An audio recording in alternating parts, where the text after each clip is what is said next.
കൊച്ചി നഗരത്തെ മാലിന്യമുക്തമാക്കാൻ കൊച്ചി കോർപ്പറേഷൻ വിപുലമായ പദ്ധതികൾക്ക് തുടക്കം കുറിച്ചു. സംസ്ഥാന സർക്കാരിന്റെ എല്ലാ മാർഗനിർദ്ദേശങ്ങളും പാലിച്ച് ഓഗസ്റ്റ് മാസത്തോടെ നഗരത്തെ പൂർണ്ണമായും മാലിന്യരഹിതമായി പ്രഖ്യാപിക്കാനാണ് കോർപ്പറേഷൻ ലക്ഷ്യമിടുന്നത്. ഇതിനായുള്ള കർമ്മ പദ്ധതിക്ക് വ്യാഴാഴ്ച ചേർന്ന കോർപ്പറേഷൻ കൗൺസിൽ യോഗം അംഗീകാരം നൽകി കഴിഞ്ഞു. മേയർ എം അനിൽകുമാർ അവതരിപ്പിച്ച ഈ പദ്ധതിക്ക് പ്രതിപക്ഷവും പൂർണ്ണമായ പിന്തുണ പ്രഖ്യാപിച്ചിട്ടുണ്ട്. നഗരത്തിലെ മാലിന്യ പ്രശ്നം പരിഹരിക്കുന്നതിനായി ഓരോ ഡിവിഷനും 1 ലക്ഷം രൂപ വീതം അനുവദിച്ചിട്ടുമുണ്ട്. മാലിന്യം നീക്കം ചെയ്യാനുള്ള പ്രവർത്തനങ്ങൾക്കായി ഈ തുക വിനിയോഗിക്കും. ശുചീകരണ പ്രവർത്തനങ്ങളിൽ ഏർപ്പെട്ടിരിക്കുന്ന ഹരിതകർമ്മ സേനാംഗങ്ങൾക്ക് അവരുടെ സുരക്ഷയും ക്ഷേമവും ഉറപ്പാക്കാൻ ആരോഗ്യ ഇൻഷുറൻസ് പരിരക്ഷയും യൂണിഫോം, ഗ്ലൗസ് തുടങ്ങിയ അവശ്യ സാധനങ്ങൾ നൽകാനും കോർപ്പറേഷൻ തീരുമാനിച്ചിട്ടുണ്ട്. മാലിന്യ ശേഖരണം കൂടുതൽ കാര്യക്ഷമമാക്കുന്നതിന് സാങ്കേതിക വിദ്യയുടെ സഹായം തേടുന്നുണ്ട്. ക്ലീൻ കൊച്ചി ആപ്പിന്റെ QR കോഡുകൾ എല്ലാ വീടുകളിലും സ്ഥാപനങ്ങളിലും ഘടിപ്പിക്കും. ഇത് മാലിന്യം കൃത്യമായി നീക്കം ചെയ്യുന്നുണ്ടെന്നും ശേഖരണത്തിനുള്ള ഫീസ് അടയ്ക്കുന്നുണ്ടെന്നും ഉറപ്പാക്കാൻ സഹായിക്കും.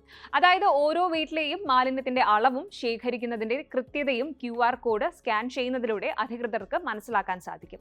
ഈ ഒരു നടപടിയിലൂടെ മാലിന്യ ശേഖരണം കൂടുതൽ സുതാര്യവും ഉത്തരവാദിത്തമുള്ളതുമാകും. നഗരത്തിലെ റോഡുകൾ മനോഹരമാക്കാനും പദ്ധതിയുണ്ട്. മംഗളവനം മുതൽ ദർബാർ ഹാൾ വരെയുള്ള പ്രദേശങ്ങളിലെ റോഡുകൾ ആദ്യഘട്ടത്തിൽ വൃത്തിയാക്കി സൗന്ദര്യവൽക്കരിക്കും. ഇതിനായി വിവിധ രാഷ്ട്രീയ പാർട്ടികളുടെയും സംഘടനകളുടെയും സഹകരണം തേടും.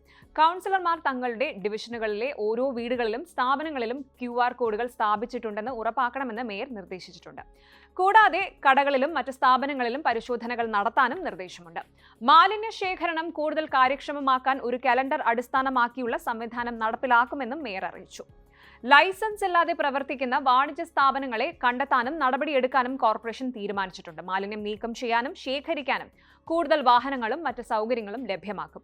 പരിപാടികൾ നടത്തുമ്പോഴും ദൈനംദിന പ്രവർത്തനങ്ങളിലും ഹരിത പ്രോട്ടോകോൾ കർശനമായി പാലിക്കാനും എല്ലാ സ്ഥാപനങ്ങൾക്കും നിർദ്ദേശം നൽകിയിട്ടുണ്ട്. നഗരത്തിലെ ഒഴിഞ്ഞുകിടക്കുന്ന പ്ലോട്ടുകൾ ദുരന്ത നിവാരണ നിയമപ്രകാരം ഏറ്റെടുത്ത് വൃത്തിയാക്കും. ഫോർട്ട് കൊച്ചി ബീച്ച് ഉൾപ്പെടെയുള്ള പ്രദേശങ്ങൾ വൃത്തിയാക്കാനും സൗന്ദര്യവൽക്കരിക്കാനും സംസ്ഥാന സർക്കാരിന്റെയും ടൂറിസം വകുപ്പിന്റെയും സഹായത്തോടെ 5 കോടി രൂപയുടെ പദ്ധതിയും തയ്യാറാക്കുന്നുണ്ട്.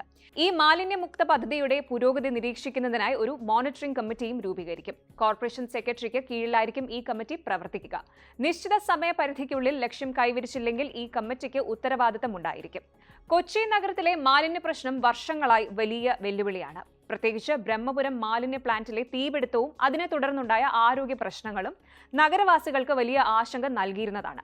ഈ ഒരു സാഹചര്യത്തിൽ മാലിന്യമുക്ത നഗരമെന്ന ലക്ഷ്യം കൈവരിക്കാൻ കോർപ്പറേഷൻ സ്വീകരിക്കുന്ന ഈ നടപടികൾ ഏറെ പ്രാധാന്യമർഹിക്കുന്നു. എന്നിരുന്നാലും പ്രഖ്യാപനം നടത്തുന്നതിന് മുമ്പ് നഗരം യഥാർത്ഥത്തിൽ മാലിന്യമുക്തമാണെന്ന് ഉറപ്പാക്കാൻ കൂടുതൽ നടപടികൾ സ്വീകരിക്കണമെന്ന് പ്രതിപക്ഷ നേതാവ് ആന്റണി കുരീത്തറ ആവശ്യപ്പെട്ടിട്ടുണ്ട്. പലയിടങ്ങളിലും മാലിന്യം കൂമ്പാരമായി കിടക്കുന്നുണ്ടെന്നും അത് ശരിയായ രീതിയിൽ നീക്കം ചെയ്യുന്നുണ്ടെന്ന് ഉറപ്പാക്കണമെന്നും അദ്ദേഹം ചൂണ്ടിക്കാട്ടി.